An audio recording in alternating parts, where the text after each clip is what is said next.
Hello everyone, this is a final board paper of class 10th subject science.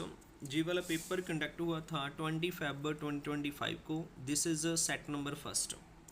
इस question paper के बीच आज हम डिस्कस करेंगे फिजिक्स पोर्शन का क्वेश्चन नंबर 39। क्वेश्चन नंबर 39 आपके पास एक केस स्टडी की फॉर्म में आया था। In our homes we receive the supply of electric power through a main supply also called mains. हम हमारे घर में इलेक्ट्रिक पावर रिसीव वगैरह करते हैं किसके थ्रू? Main supply. और मेन सप्लाई को हम क्या बोल सकते हैं? वो कैसे आएगी? Either supported through through overhead electric poles. मतलब कैसे आएगी? जो हमारे घर के बाहर पोल वगैरह लगे होते हैं उसके ऊपर वायर वगैरह अटैच होती है, जहाँ हम बोलेंगे। और by underground cable, underground cable के थ्रू, जहाँ हम बोलेंगे मतलब इलेक्ट्रिक पोल्स के थ्रू हमारे घर में सप्लाई वगैरह आएगी। नेक्स्ट है in our country the potential difference between the two wires. First को बोलेंगे लाइव वायर, सेकंड आपके पास आएगा neutral wire. Of this supply is 220 volt. हमारी कंट्री में जो पोटेंशियल डिफरेंस होगा टू वायर के बिटवीन, एक लाइव वायर दूसरी आपके पास न्यूट्रल वायर, कितना होगा? 220 वोल्ट। तो सबसे पहले फर्स्ट क्वेश्चन वगैरह पूछा गया है, write the colours of the insulation covers of the line wires through which supply comes to our homes. हमारे घर में जो सप्लाई वगैरह आती है उसके बीच इंसुलेशन ऑफ वायर वगैरह होती है, तो उसी के अकॉर्डिंग हमने बताना है भी कौन कौन से आपके पास जो वायर वगैरह होती है हमारे घर में जो सप्लाई वगैरह आती है उसका हमने नेम वगैरह बताना है। तो सबसे पहले फर्स्ट क्वेश्चन का हम आंसर वगैरह देंगे। सबसे पहले आपके पास फर्स्ट इंसुलेशन वायर आपके पास देखने को मिलेगी रेड इंसुलेशन वाली वायर। हमने देखा होगा एक रेड कलर की वायर वगैरह होती है जिसको हम क्या बोलेंगे?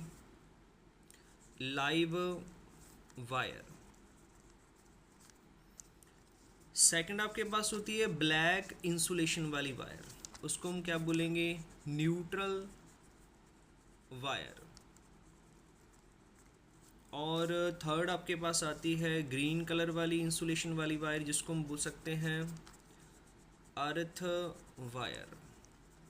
तो फर्स्ट का आपके पास आंसर बनेगा रेड इंसुलेशन वाली लाइव वायर बनेगी, ब्लैक इंसुलेशन वाली न्यूट्रल वायर बनेगी, ग्रीन इंसुलेशन वाली को बोलेंगे earth wire. Next second question वगैरह पूछा गया है, what should be the current rating of the electric circuit. भी जो इलेक्ट्रिक सर्किट वगैरह होगा हम कितनी रेटिंग का रखें जिसके बीच 220 वोल्ट पोटेंशियल डिफरेंस जाए, so that an electric current of 1 kilowatt power rating can be operated. अगर उस सर्किट के बीच हमने इलेक्ट्रिक आयरन जिसकी पावर आपके पास 1 किलोवाट है, इतनी पावर रेटिंग वाला मतलब इलेक्ट्रिक आयरन अगर हम ऑपरेट वगैरह करवाएंगे तो हमारे पास जो उस सर्किट की रेटिंग वगैरह हमें कितनी रखनी चाहिए, तो ये हमने कैलकुलेट वगैरह करना है। सबसे पहले सेकंड क्वेश्चन के अकॉर्डिंग जो गिवन है वो राइट डाउन वगैरह करेंगे। गिवन पोटेंशियल डिफरेंस आपके पास दिया है 220 वोल्ट, इलेक्ट्रिक आयरन है जिसकी पावर आपके पास दी है 1 किलो वाट। किलो को लिखेंगे हम 1000 वाट पावर दिया है। पोटेंशियल डिफरेंस वगैरह दिया है जहाँ से हम करंट वगैरह निकालने, फॉर्मूला क्या यूज़ करेंगे? P is equal to V I. तो जहाँ से आपके पास आई कितना बनेगा? P over V। P आपके पास दिया है 1000 वाट एंड पोटेंशियल डिफरेंस आपके पास दिया है 220 वोल्ट। तो कटिंग वगैरह करेंगे तो 100/22 आएगा, 2 के टेबल पर काटेंगे कितना आएगा? 50 और नीचे आएगा 11। तो हम लिख सकते हैं 50/11।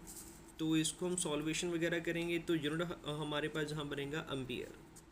जब हम 50/11 को सॉल्वेशन वगैरह करेंगे तो हमारे पास करंट कितना बनेगा? 4.54 एम्पियर। तो इतना आपके पास इलेक्ट्रिक करंट वगैरह मतलब फ्लो होगा, तब जाकर हमारा जो इलेक्ट्रिक आयरन है इतनी पावर वाला इतने पोटेंशियल डिफरेंस के ऊपर ऑपरेट होना स्टार्ट हो जाएगा। तो हमें इलेक्ट्रिक सर्किट की रेटिंग वगैरह कितनी चाहिए?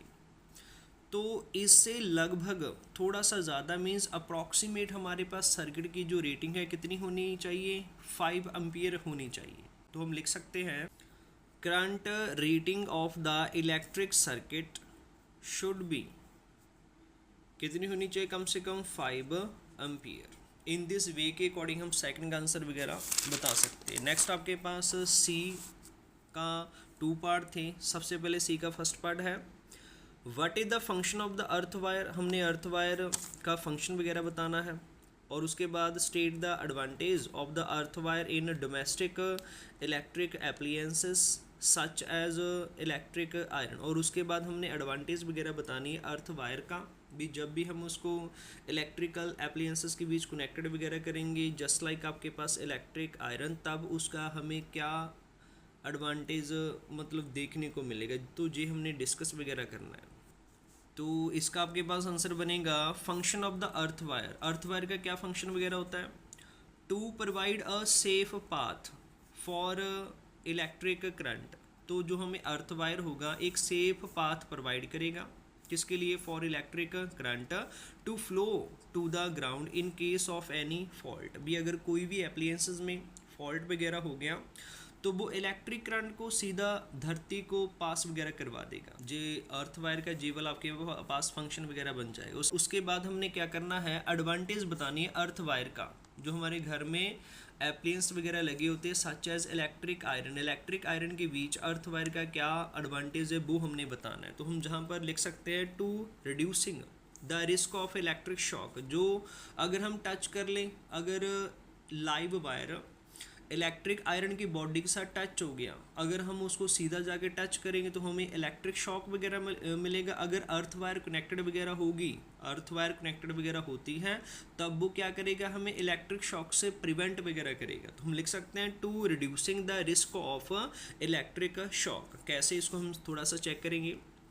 इफ़ अ फॉल्ट अकर, अगर कोई फॉल्ट अकर हो गया and live wire touches the metal cases, भी मतलब जो लाइव वायर है इलेक्ट्रिक आयरन के बीच भी, जो इलेक्ट्रिक प्रेस वगैरह होती है उसके बीच जो लाइव वायर वगैरह होती है, अगर मेटल की बॉडी के साथ टच वगैरह कर गया तो the earth wire ensure that the current is safely conducted to the ground. तो वो उस करंट को क्या करेगा, सेफली ग्राउंड को दे देगा। और उसके बाद preventing harm to the user, भी जो आपके पास यूज़र वगैरह होगा उसको कोई भी हार्म आपके पास फील वगैरह नहीं होगा, उसको कोई भी नुकसान वगैरह नहीं होगा। तो दैट रीज़न हम बता सकते हैं भी जे वाला आपके पास एडवांटेज वगैरह बनेगा अर्थ वायर का। नेक्स्ट सी का और पार्ट है लिस्ट टू प्रिकॉशन। प्रिकॉशन का मीनिंग सावधानियाँ। List two precaution to be taken to avoid electrical accidents. तो हमने इलेक्ट्रिकल एक्सीडेंट को अवॉइड करने के लिए कौन से 2 प्रिकॉशन हम यूज़ करेंगे वो हमने बताने हैं। State how these precautions prevent possible damage to the circuit और एप्लियंसेस। तो हमने बताना है भी कैसे जो प्रिकॉशन हम बताएंगे उसको कैसे हम यूज़ वगैरह करके हम हमारे सर्किट या एप्लियंसेस को डैमेज होने से कैसे प्रिवेंट वगैरह कर सकते हैं। तो इसका आपके पास आंसर वगैरह बनेगा, प्रिकॉशन आएगा। प्रिकॉशन है to avoid electrical accidents including. Electrical accidents को अवॉइड करने के लिए हमने क्या नहीं करना, not overloading power outlets. Power outlets कौन से होते हैं, जो हमारे घर के बीच पावर एक्सटेंशन वगैरह होते हैं और उसके बीच हमने 2 से ज़्यादा हमने इलेक्ट्रिकल एप्लियंसेस अटैच्ड वगैरह नहीं करने। अगर हम ऐसा करेंगे मतलब हमारे पावर आउटलेट्स ओवरलोडिंग वगैरह होंगे एंड हमने यूजिंग करनी है प्रॉपर इंसुलेशन। जो हमारे पास वायर वगैरह होगी जो भी हम यूज़ करेंगे उसकी प्रॉपर इंसुलेशन वगैरह होनी चाहिए, मतलब वायर ब्रोकन वगैरह नहीं होनी चाहिए एंड ग्राउंडेड वगैरह होनी चाहिए। तब जाकर हम क्या कर सकते हैं, इलेक्ट्रिकल एक्सीडेंट्स को अवॉइड वगैरह कर सकते हैं। तो आई होप सभी को ये वाला केस स्टडी अच्छे से क्लियर वगैरह हुआ होगा। Thanks for watching.